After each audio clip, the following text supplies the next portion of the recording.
আর এরই মধ্যে টলিগঞ্জের দিকে নজর রাখবো, টলি ইন্ডাস্ট্রির দিকে নজর রাখবো। শুটিং নিয়ে ফের সমস্যার মুখে টলি ইন্ডাস্ট্রি।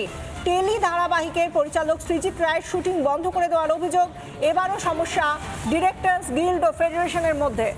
যে সমস্যায় বারবার আমরা দেখেছি, টেলিউড অর্থাৎ ছোট পর্দার প্রোডাকশন বা ছোট পর্দার যে সিরিয়াল মেগা ধারাবাহিক, এই সমস্ত ক্ষেত্রে শুটিং বন্ধ হয়ে যায়।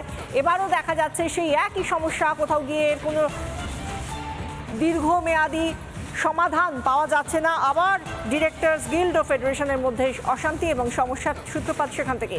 আরও বিস্তারিত জানাবেন আমাদের প্রতিনিধি বিট্টু রায়চৌধুরী রয়েছেন আমাদের সঙ্গে।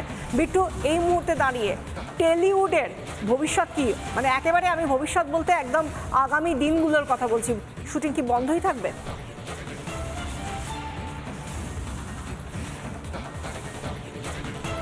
দেখো, এই মুহূর্তে দাঁড়িয়ে শুটিং তো বিভিন্ন ক্ষেত্রে বন্ধই আছে। দাসানি 2 স্টুডিও বা দাসানি 1, সেখানে একটা সমস্যার বাতাবরণ তৈরি হয়েছে।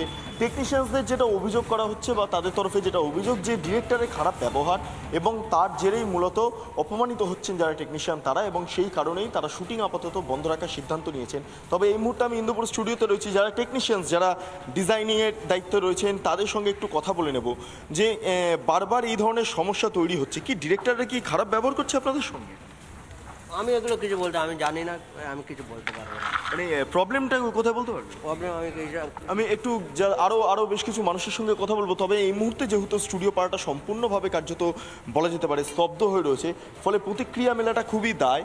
এবং যারা স্টুডিওর যারা টেকনিশিয়ানসরা রয়েছে তাদের সঙ্গে আরও আমি কথা বলার চেষ্টা করব। দাদা, একটু একটা জাস্ট বিষয় নিয়ে একটু আলোচনা করার ছিল। দেখি স্টুডিওর যারা আর্ট ডিরেক্টররা রয়েছেন তারা কি কথা বলেন। একটু অল্প সামান্য আপনার কাছে যাব, যেই প্রবলেমটা ইতিমধ্যে তৈরি হচ্ছে, একটু আপনার কাছেই যাচ্ছি। স্টুডিও পাড়াতে টেকনিশিয়ানসদের সঙ্গে ডিরেক্টরদের খারাপ ব্যবহার, এটা কি মানে হয়ে যায়? এটা কি কন্টিনিউয়াসলি চলে প্রসেস? এরকম আমার সাথে তো কখনো হয়নি, আমি সেভাবে আমি কিছু বলতে পারবো না। মানে এক্সাক্ট ঘটনাটা কি হচ্ছে সেটাও কিছু জানি না, তাই আন্দাজে। বিট্টু, কেন কাজ বন্ধ রয়েছে? একটু আপনার কাছে যাব, যে পরিস্থিতিটা কি বলবেন? এটা সেম আমরা মানে এখন আমরা মানে এরকম মানে আমরা জানি না ব্যাপারটা কি, কাজটা কেন বন্ধ হয়েছে, কাজ কেন বন্ধ হয়েছে সেটা মানে ওখানেই বলতে হবে। এখন ওরা নিজেরাও মানে বুঝতে পারছি না, আমরাও জানি না। আমরা তো এখানে কাজ করছি, আমাদের তো পুরো এরকম কোনো অসুবিধা। আচ্ছা, টেকনিশিয়ানসদের সাথে ডিরেক্টরদের যে খারাপ ব্যবহার, এটা বারবার অভিযোগ উঠে আসছিল, সেটা কি মানে এটা হয় কি? না, আমরা তো যেখানে যেখানে কাজ করি আমাদের যেমন ডিরেক্টর আছে, আমাদের তো এরকম কোনো প্রবলেম। এই অচল অবস্থা কাটবেটা কিভাবে? মানে আগেও দেখেছি ঘটেছে, মানে গত বছরের মাঝামাঝি সময়। এখানে তো আরও আমাদের উপরে আরও সবাই আছে, মানে আমাদের ডিরেক্টর আছে, তার উপরে আরও মানে আমাদের বস আছে, সব আলাদা ডিপার্টমেন্ট আছে, তাদের প্রত্যেকটা হেড আছে। তো তারা মোটামুটি এটা আলোচনা বা তারাই বলতে পারবে। সলভ করার চেষ্টা চলছে হয়তো, সলভ করার চেষ্টা চলছে আপাতত বলছেন, কারণ অনেকেই মুখ খুলতে চাইছেন না। কিন্তু এইটা যেহেতু ওপর মহলের বিষয়, কাজে ওপর মহল থেকে বিষয়টা যাতে সমস্যার সমাধান সূত্র বেরিয়ে আসে, সেই বিষয়টায় কার্যত একটা আশা ভরসা রাখছেন। এবং সবচেয়ে গুরুত্বপূর্ণ বিষয় এক্ষেত্রে গিল্ডের কি সিদ্ধান্ত হয় সেদিকে তাকিয়ে কিন্তু স্টুডিওর যারা কর্মীরা রয়েছেন তারা। বিশাখা, ধন্যবাদ বিট্টু।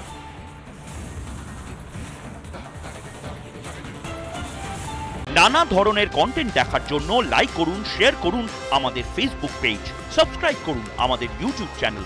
পাশাপাশি অন্যান্য ব্রেকিং নিউজের জন্য অবশ্যই চোখ রাখুন রিপাবলিক বাংলায়।